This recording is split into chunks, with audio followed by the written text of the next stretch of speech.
கர்த்தருடைய பரிசுத்த நாமத்திற்கு மகிமை உண்டாவதாக. இந்த காலை ஆராதனைக்கு வந்திருக்கிற யாவரையும், வீட்டிலே அமர்ந்து கொண்டு கேட்கின்ற யாவரையும் இயேசு கிறிஸ்துவின் நாமத்திலே வாழ்த்தி வரவைக்கிறேன். கர்த்தர் நல்லவர், கர்த்தர் வல்லமை உள்ளவர். கர்த்தர் இந்த காலையிலே நம்மோடு பேசி நம்மை வழி நடத்துவாராக. அடுத்த மாதம் நாம் கிறிஸ்துமஸை அனுசரிக்க போகிறோம். ஆகவே இந்த நாளிலே கூட ஒரு கிறிஸ்துமஸ் செய்தியை உங்கள் மத்தியிலே நான் பிரசங்க செய்ய ஆயத்தமாக இருக்கிறேன். விசுவாசிக்கிறேன் கர்த்தர் நம்மோடு இந்த காலங்களிலே பேசுவாராக. இன்றைக்கு தெரிந்து கொள்ளப்பட்ட வேத பாகம் மத்தேயு சுவிசேஷம் 2வது அதிகாரம் வசனங்கள் 1 தொடங்கி 12. மத்தேயு 2வது அதிகாரம் வசனங்கள் 1 தொடங்கி 12 முடிய நாம் வாசிக்க முதலாவது நாம் கேட்போமாக. ஏரோது ராஜாவின் நாட்களில் யூதேயாவிலுள்ள பெத்லகேமிலே இயேசு பிறந்த பொழுது கிழக்கிலிருந்து சாஸ்திரிகள் எருசலேமுக்கு வந்து, யூதருக்கு ராஜாவாக பிறந்திருக்கிறவர் எங்கே? கிழக்கிலே அவருடைய நட்சத்திரத்தை கண்டு அவரை பணிந்து கொள்ள வந்தோம் என்றார்கள். ஏரோது ராஜா அதை கேட்ட பொழுது அவனும் அவனோடு கூட எருசலேம் நகரத்தார் அனைவரும் கலங்கினார்கள். அவன் பிரதான ஆசாரியர், ஜனத்தின் வேத பாரகர் எல்லாரையும் கூடி வரச் செய்து, கிறிஸ்துவானவர் எங்கே பிறப்பார் என்று அவர்களிடத்தில் விசாரித்தான். அதற்கு அவர்கள், யூதேயாவில் உள்ள பெத்லகேமிலே பிறப்பார். அதேனென்றால், யூதேயா தேசத்தில் உள்ள பெத்லகேமே, யூதாவின் பிரபுக்களில் நீ சிறியதல்ல. என் ஜனமாகிய இஸ்ரவேலை ஆளும் பிரபு உன்னிடத்திலிருந்து புறப்படுவார் என்று தீர்க்கதரிசியினால் எழுதப்பட்டிருக்கிறது என்றார்கள். அப்பொழுது ஏரோது சாஸ்திரிகளை இரகசியமாய் அழைத்து நட்சத்திரம் காணப்பட்ட காலத்தை குறித்து அவர்களிடத்தில் திட்டமாய் விசாரித்து, நீங்கள் போய் பிள்ளையை குறித்து திட்டமாய் விசாரியுங்கள். நீங்கள் அதை கண்ட பின்பு நானும் வந்து அதை பணிந்து கொள்ளும்படி எனக்கு அறிவியுங்கள் என்று சொல்லி அவர்களை பெத்லகேமுக்கு அனுப்பினான். ராஜா சொன்னதை அவர்கள் கேட்டு போகையில், இதோ அவர்கள் கிழக்கிலே கண்ட நட்சத்திரம் பிள்ளை இருந்த ஸ்தலத்திற்கு மேல் வந்து நிற்கும் வரைக்கும் அவர்களுக்கு முன் சென்றது. அவர்கள் அந்த நட்சத்திரத்தை கண்டபோது மிகுந்த ஆனந்த சந்தோஷமடைந்தார்கள். அவர்கள் அந்த வீட்டுக்குள் பிரவேசித்து பிள்ளையையும் அதன் தாயாகிய மரியாளையும் கண்டு சாஷ்டாங்கமாய் விழுந்து அதை பணிந்து கொண்டு தங்கள் பொக்கிஷங்களை திறந்து பொன்னையும் தூப வர்க்கத்தையும் வெள்ளை போளத்தையும் அதற்கு காணிக்கையாக வைத்தார்கள். பின்பு அவர்கள் ஏரோதினிடத்திற்கு திரும்பி போக வேண்டாம் என்று சொப்பனத்தில் தேவனால் எச்சரிக்கப்பட்டு வேறு வழியாய் தங்கள் தேசத்திற்கு திரும்பி போனார்கள். ஆமேன்.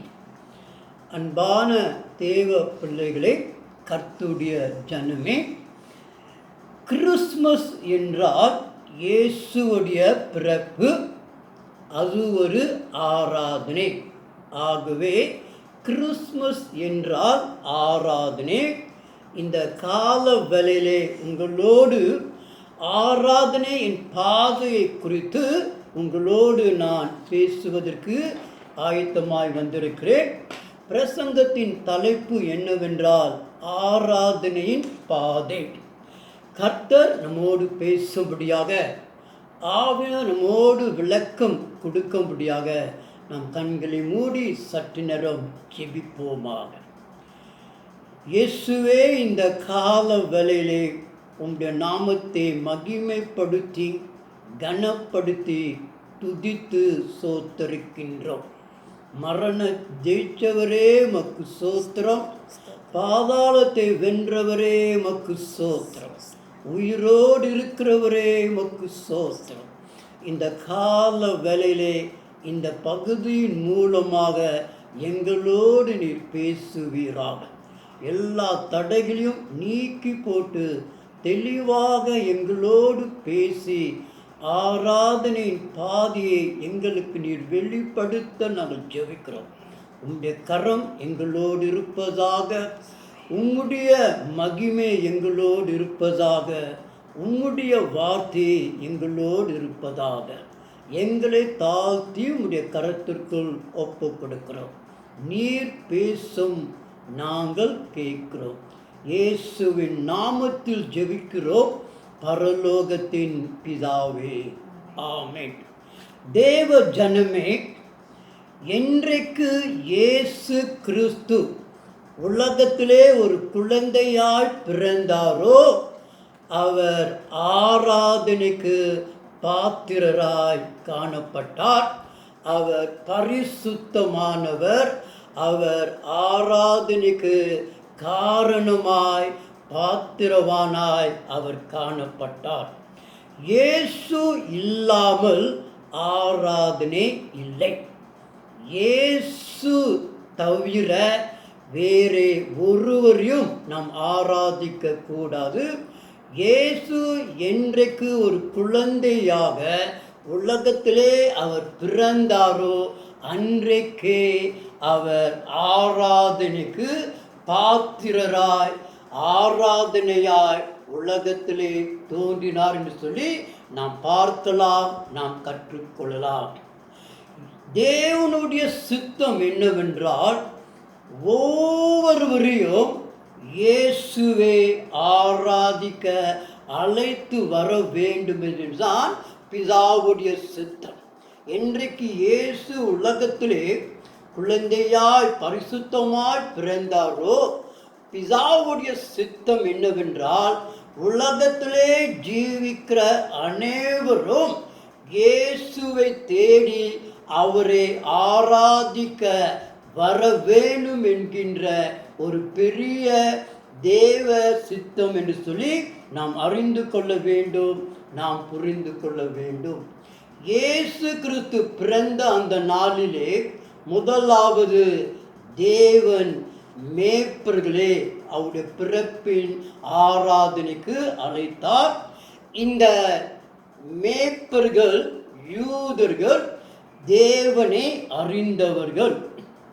இரண்டாவது, இந்த மேய்ப்பர்கள் பெத்லகேம் அருகில் கிட்டே இருந்தவர்கள். அவர்கள் மந்தைகளே ராவிலே மேய்த்து கொண்டிருந்த ஜனங்கள் சொல்லி நாம் பார்க்கலாம். இந்த மேய்ப்பர்கள் எளிமையானவர்கள், வசதி குறைந்து சொல்லி நாம் பார்க்கலாம். அதே வேளையிலே தேவன் இயேசுடைய பிறப்பை அனுசரிக்க ஆராதனை செய்யும்படியாய் சாஸ்திரிகளையும் அழைத்தார் சொல்லி இந்த பகுதியிலே நாம் வாசிக்கலாம். இந்த சாஸ்திரியர்கள் யூதர்கள் அல்ல, அவர்கள் அந்நியர்கள், தேவனை அறியாத ஜனங்கள். அவர்கள் தூரமாய் வாழ்ந்து கொண்டிருந்தார்கள். கிழக்கு என்று சொல்லும் பொழுது ஒருவேளை பெர்ஷான்னு சொல்லி வேத ஆராய்ச்சியாளர்கள் சொல்கிறார்கள். ஆகவே பெத்லகேமிலிருந்து தூரத்திலே வாழ்ந்து கொண்டிருந்த இந்த சாஸ்திரிகளுக்கும் ஆராதனை அழைப்பு கொடுக்கப்பட்டது. இந்த சாஸ்திரிகள் நல்ல செழிப்பாக ஐஸ்வர்யம் நிறைந்தவர்களாக வாழ்ந்து வந்தவர்கள். ஆகவே நாம் நன்றாக இந்த பகுதியை ஆராய்ந்து பார்க்கும் பொழுது ஆண்டவர் யூதர்களையும் ஆராதனைக்கு அழைத்திருக்கிறார், அந்நிய ஜனங்களையும் அவர் ஆராதனைக்கு அழைத்திருக்கிறார், கிட்ட இருந்தவர்களையும் அழைக்கிறார், தூரத்தில் இருக்கிறவர்களையும் அவர் அழைக்கிறார், ஏழைகள் எளிமை உள்ளவர்களையும் ஐஸ்வர்யவான்களையும் அவரை ஆராதிக்க அழைக்கிறார். ஆண்டவர் அவருடைய ஒரே குமாரன் இயேசு கிறிஸ்து என்றைக்கு உலகத்திலே ஒரு சிசுவாய் பிறந்தாரோ அன்றைக்கே அவர் ஆராதனைக்கு காரணனாய் பாத்திரராய் பிறந்தார். ஆகவே யாவரையும் இனம் என்று பாராதபடிக்கு எந்த ஒரு வித்தியாசம் இல்லாமல் இயேசுவே ஆராதிக்க வேண்டும் என்று சொல்லி அவர் அழைப்பை கொடுத்தார் என்று சொல்லி நாம் பார்க்கலாம். தொடர்ந்து நாம் கடந்து செல்லும் பொழுது இந்த ஆராதனையின் பாதையை நாம் சற்று ஆழமாக நாம் சிந்திக்க போகிறோம். My dear friends, Christmas is coming. Next month we will be celebrating Christmas. So today my title for my message is called The Path to Worship, and the context I've taken is Matthew chapter 2 verses 1 to 12. Matthew chapter 2 verses 1 to 12. The day when Jesus was born as a baby, he was worthy to be worshipped. He was born in holiness. Therefore, the day when Jesus came into the world as a babe, he was worthy to be worshipped. No Jesus, no worship. If there is no Jesus, there is no worship in our lives. God is always calling each and everyone to worship His only Son, Jesus Christ. Let us look at the shepherds. The shepherds were Jews and they knew about God. They were near to Bethlehem and they were mere poor people. On the other side, as we read in Matthew chapter 2, God also called the wise men. The wise men were not Jews, they were Gentiles, and they were living far from Bethlehem, and they were rich in possessions and in nature. Therefore, we can see God during the birth of His Son Jesus Christ called the Jews, called the Gentiles to worship Him, called those who are nearby and those who are far from Him for worshipping Jesus. And God also called the poor and the rich to worship. Every day God is calling mankind to worship His only Son, Jesus Christ, the Savior of the world. அன்பான தேவ பிள்ளைகளே, ஆண்டவர் அனுதினம் மனு குலத்தை இயேசுவை ஆராதிக்க அழைத்து கொண்டிருக்கிறார் சொல்லி நாம் முதலாவதாக அறிந்து கொள்ள வேண்டும்.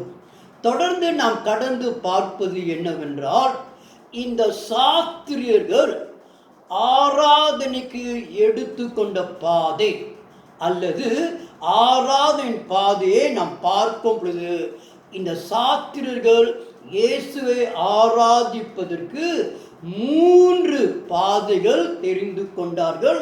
அந்த 3 பாதைகளை நாம் சற்று ஆழமாக சிந்திப்போமாக. முதலாவது, இந்த சாஸ்திரிகள் எடுத்துக்கொண்ட பாதை என்னவென்றால், மத்தேயு 2வது அதிகாரம் 2வது வசனம் வாசிக்க நாம் கேட்போம். மத்தேயு 2 வசனம் 2. யூதருக்கு ராஜாவாக பிறந்திருக்கிறவர் எங்கே? கிழக்கிலே அவருடைய நட்சத்திரத்தை கண்டு அவரை பணிந்து கொள்ள வந்தோம் என்றார்கள். மத்தேயு 2:2 அவருடைய நட்சத்திரத்தை கண்டு. முதலாவதாக சாஸ்திரியர்கள் நடந்த பாதை என்னவென்றால் நட்சத்திரத்தின் பாதை. முதலாவது பாதை ஆராதனைக்கு நட்சத்திரத்தின் பாதை. இது ஆண்டவருடைய அழைப்பு. இது ஆண்டவருடைய அழைப்பு. ஆண்டவர் நம்மை அழைக்காவிட்டால் நம்முடைய ஆராதனை வெறுதாய் வீணாய் ஒரு அர்த்தம் இல்லாமல் காணப்படும். ஆண்டவர் மேய்ப்பர்களே தேவ தூதர்கள் மூலமாக அவருடைய வார்த்தையை கொண்டு கர்த்தர் அழைத்தார். இந்த மேய்ப்பர்களுக்கு நன்றாக தேவனுடைய வசனம் தெரியும். எங்கே பெத்லெகேம் என்று தெரியும். மேசையாய் அங்கே பிறப்பார் சொல்லி நன்றாக மேய்ப்பர்களுக்கு அறிந்திருந்தபடியினாலே தேவ தூதர்கள் மேய்ப்பர்களுக்கு தேவ வார்த்தையை கொண்டு அவரே ஆராதனைக்கு அழைத்தார். இந்த சாஸ்திரர்கள் யூதர்கள் அல்ல, அவரே ஆராதிக்க நட்சத்திரத்தை கொண்டு தேவன் அழைத்தார். நட்சத்திரங்கள் என்று சொல்லும் பொழுது அது தேவனுடைய படைப்பு. தேவனுடைய படைப்பை கொண்டு ஆண்டவர் இந்த சாஸ்திரிகளை அழைத்தார். அன்பான தேவ பிள்ளைகளே, ஆண்டவர் அவருடைய வார்த்தை கொண்டோ இயற்கையை கொண்டோ அவர் ஜனங்களே எப்பொழுதும் இயேசுவை ஆராதிக்க அழைத்து கொண்டிருக்கிறார்.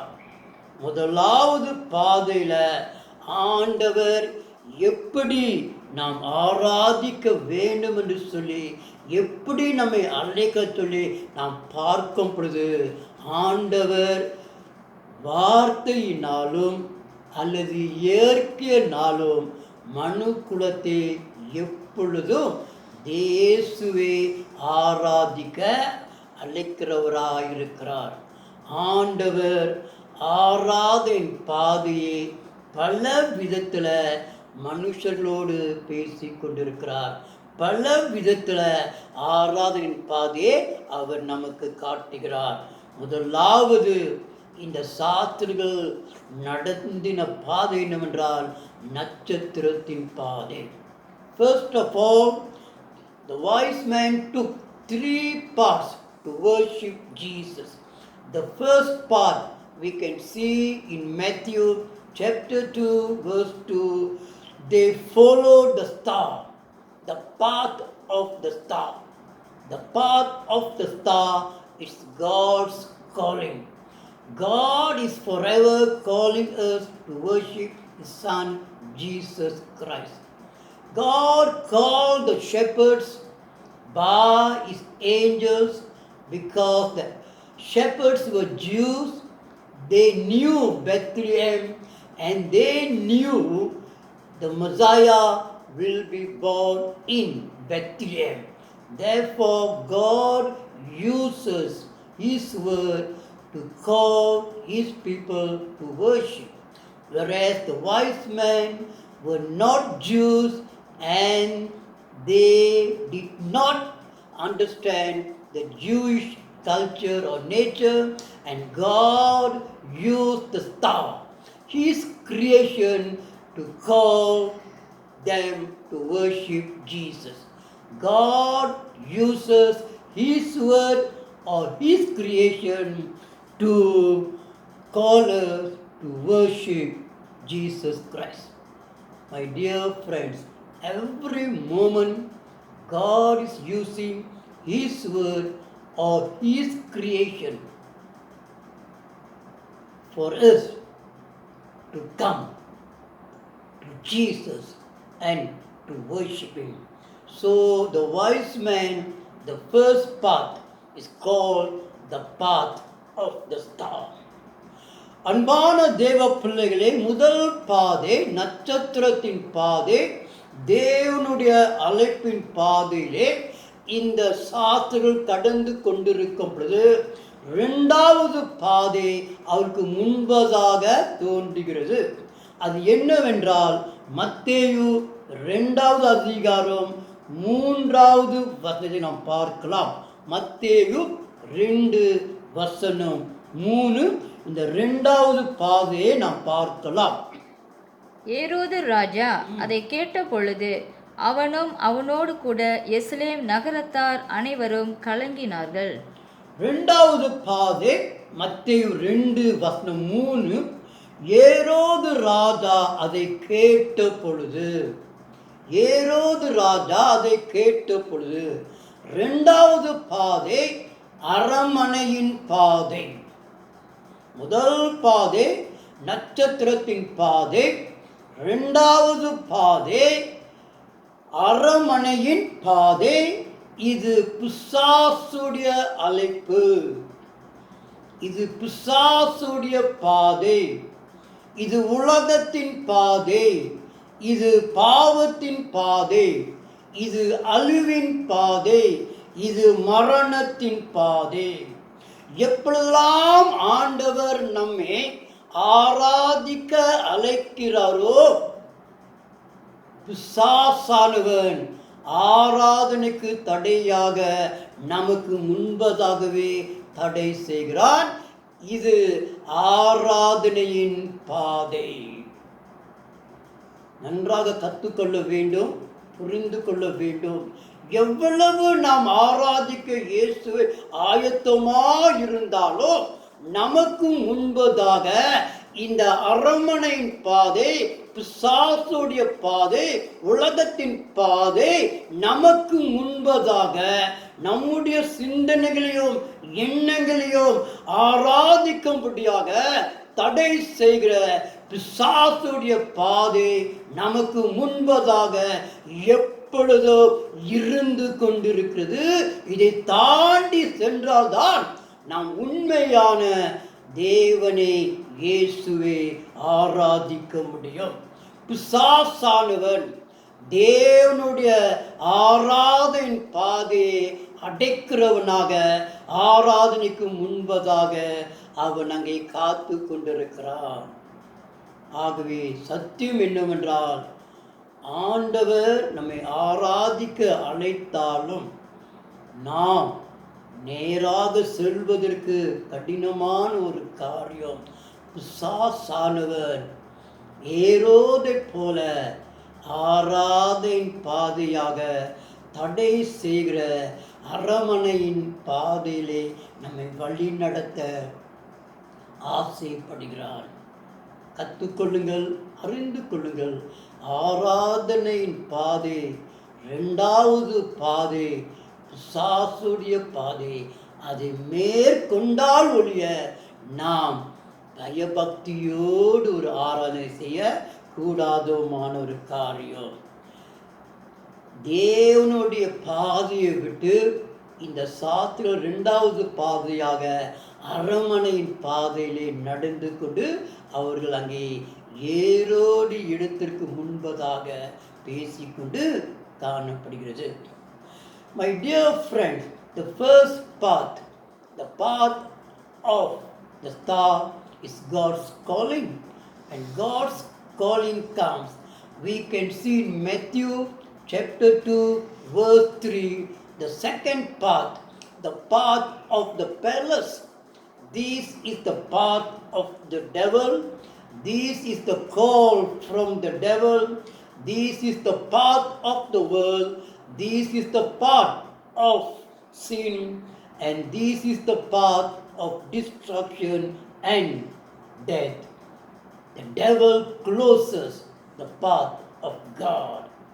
Whenever we go to worship God, when God calls us to worship Him, worship His Son Jesus, the devil, the path of the palace is always in front of us, preventing us, blocking us, hindering us to worship Jesus.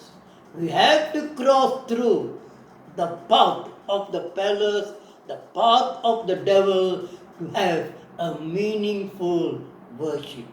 Dear friends in Christ, the path of the palace or the path of the devil always closes the path of worship, and therefore we have to cross over, go over to worship Jesus. How many times when we go to worship, there are so many hindrances blocking us. Therefore, please understand the fact we have to cross the path of the devil or the path of the palace to have a meaningful and blessed worship. தேவ பிள்ளைகளே, முதலாவது பாதை தேவனுடைய அழைப்பாகிய நட்சத்திரத்தின் பாதை. அதை விட்டு விலகி இரண்டாவது பாதை அரண்மனையின் பாதையிலே அவர்கள் நடந்து கொண்டிருக்கிறார்கள். பிசாசுடைய பாதையிலே அவர்கள் நடந்து கொண்டிருக்கிறார்கள். அவர்கள் அங்கே நிறுத்தவில்லை. அவர்கள் மூன்றாவது கடைசியாக ஒரு புதிய பாதைக்குள் கடந்து செல்கிறார்கள். இதற்கு மத்தேயு 2வது அதிகாரம் வசனம் 6 நாம் வாசிக்கலாம். மத்தேயு 2 வசனம் 6. அவர்கள் மூன்றாவது ஒரு விசேஷித்தமான பாதையிலே நடந்து இயேசுவை ஆராதிக்கிறார்கள். மூன்றாவது பார்வை பார்ப்பதற்கு முன்பதாக இந்த வசனத்தை நாம் வாசிக்க நாம் கேட்போம். 2:6 மத்தேயு. யூதேயா தேசத்தில் உள்ள பெத்லகேமே, யூதாவின் பிரபுக்களில் நீ சிறியதல்ல. என் ஜனமாகிய இஸ்ரவேலை ஆளும் பிரபு உன்னிடத்திலிருந்து புறப்படுவார் என்று தீர்க்க தரிசியினால் எழுதப்பட்டிருக்கிறது என்றார்கள். மூன்றாவது வார்த்தை தீர்க்க தரிசினால் எழுதப்பட்டிருக்கிறது என்று அவர்கள் இந்த வேத பாதர்கள் சொல்லுகிறார்கள்.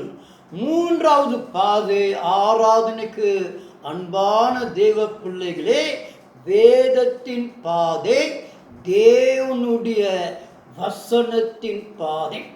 முதல் பாதை நட்சத்திரத்தின் பாதை, இரண்டாவது பாதை அரண்மனையின் பாதை, மூன்றாவது பாதை தேவனுடைய வார்த்தையின் பாதை.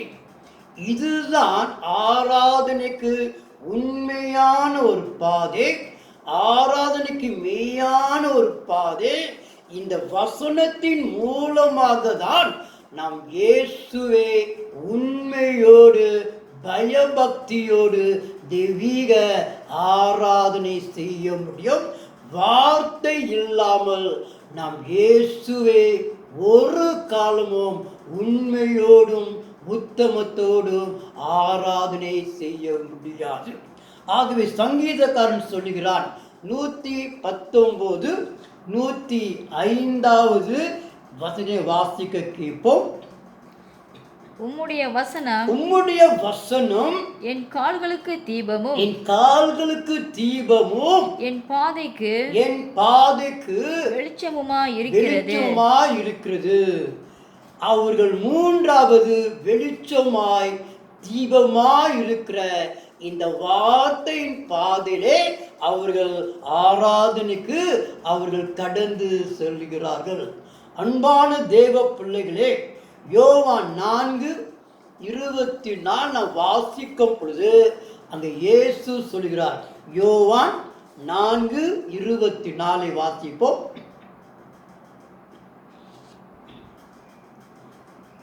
யோவான் 4:24. தேவன் ஆவியாய் இருக்கிறார். அவரை தொழுது கொள்கிறவர்கள் ஆவியோடும் உண்மையோடும் அவரை தொழுது கொள்ள வேண்டும். தேவன் ஆவியாய் இருக்கிறார். அவரை தொழுது கொள்கிறவர்கள் ஆவியோடும் உண்மையோடும் இருக்க வேண்டும். இந்த வசனங்கள் சத்தியமானவைகள். இந்த வசனம் உண்மை உள்ளவைகள். ஆகவே இந்த வசனத்தை வாசித்து தியானித்து இந்த வசனத்தின் பாதையிலே நாம் கடந்து சென்று தேவனை நாம் ஆராதிக்க வேண்டும். ஆகவே இந்த வேத வசனங்கள் ஆராதனை பாதையை திறந்து இயேசுடைய பாதத்திற்கு அழைத்து சென்று இவர்களே நல்ல ஒரு அற்புதமான வழி நடத்தினது போல மூன்றாவது மெய்யான பாதை வசனத்தின் பாதை. தேவ பிள்ளைகளே, இந்த சாஸ்திரர்கள் இயேசுவை ஆராதிக்க தெரிந்து கொண்ட 3 பாதையிலே அவர்கள் நடந்து ஒரு அற்புதமான ஆச்சரியமான விசேஷித்த ஒரு ஆராதனை செய்தார்கள். கிறிஸ்மஸ் வந்து கொண்டிருக்கிறது. கர்த்தர் நம்மையும் இந்த ஆராதனை பாதையிலே வழி நடத்த நாம் ஒப்பு கொடுத்தால் நலமாக இருக்கும். தேவ ஜனமே, சாஸ்திரியர்கள் முதலாவதாக நட்சத்தின் பாதையிலே வழி நடந்தார்கள். இரண்டாவது அரமனையின் பாதையிலே நடந்தார்கள். மூன்றாவதாக வார்த்தையின் பாதையிலே நடந்தார்கள். நாம் இந்த பாதையை பின்பற்றி கை கொண்டு நம்முடைய செயல்பட்டால் நம்முடைய ஆராதனை தேவனுக்கு அதிக பிரியத்தை கொண்டு வரும். Dear friends, the third part, the wise men took to worship Jesus, we can see in Matthew chapter 2 verse 6. The third part is called the path of the Word of God. Only the path of the Word of God will lead us to a meaningful true worship. Psalms 119 verse 105 says, "The Lord's word is a lamp unto my feet and a light unto my path." Only the word of God will lead us to a true worship. In John 4 verse 24, Jesus says, "If we do not have the Spirit truth in us, our worship will be in vain." Therefore, my dear friends, to have a meaningful worship, we must walk as the wise men walked. They walked on the path of the star. They walked on the path of the palace. They overcame the path of the palace. And thirdly, they walked on the path, on the word of God. God's word opens the path for worship. தேவ பிள்ளைகளே, நட்சத்திரத்தின் பாதை தேவன் ஆராதனைக்கு காட்டுகிற பாதை. அரண்மனையின் பாதை பிசாசு நம்மை தடை செய்கிற ஒரு பாதை. தேவனுடைய பாதை நமக்கு ஆராதனையை திறக்கின்ற பாதை. இன்றைக்கு நாம் எல்லா தடைகளையும் நீக்கி வேதத்தின் பாதையிலே நடந்து முழுமையான இயேசுக்கு பிரியமான ஒரு ஆராதனை செய்வதற்கு நம்மை தாழ்த்தி ஒப்பு கொடுப்போமாக. கர்த்தர் நம்மை ஆசீர்வதித்து வழி நடத்துவாராக. இந்த நாட்களிலே நம்முடைய ஆராதனை எப்படிப்பட்டதாக இருக்கிறது? அது தேவனுக்கு ஏற்றுக்கொள்கிற விதத்திலோ, தேவனுக்கு பிரியமாய் தேவன் மேல் சார்ந்தராக சொல்லி நாம் ஆராய்ந்து பார்த்து நாம் கர்த்தருடைய கருத்திலே ஒப்பு கொடுப்போமாக. நம் கண்களை மூடி நாம் ஜெபம் செய்வோமாக. இயேசுவே, இந்த கால வேலைக்காக உமக்கு நன்றி. எங்களோடு ஆராதனை குறித்து 3 பாதைகளை நீர் காட்டினதற்காக ஸ்தோத்திரம். நட்சத்திரத்தின் பாதை, நீர் எங்களை அழைக்கிற ஆராதனை பாதை. அரமனையின் பாதை, பிசாசு ஆராதனைக்கு தடை செய்கிற பாதை. 3வது மெய்யான பாதை, உன்னுடைய வார்த்தையின் பாதை. எல்லா தடைகளையும் நீக்கி ஆராதனைக்கு எங்களை வழி நடத்துகிற பாதை. என்ற 3வது பாதையிலே அனுதினம் ஆண்டவரே உம்முடைய வசனத்தை வாசித்து, வசனத்தை தியானித்து, வசனத்தை ஏற்றுக்கொண்டு நாங்கள் உண்மையோடுமே ஆராதிக்க கிருபை செய்வீராக. கிறிஸ்து எங்களுக்காக பிறந்தார், எங்களை ஆராதனைக்கு அழைத்தார் என்று சொல்லி உங்களுடைய கிறிஸ்துமஸ் நாட்களிலே பயபக்தியின் ஆராதனையோடு உம்மை ஆராதனை செய்து இந்த நாட்களே நாங்கள் கழிக்க ஜீவிக்க கிருபை செய்வீராக.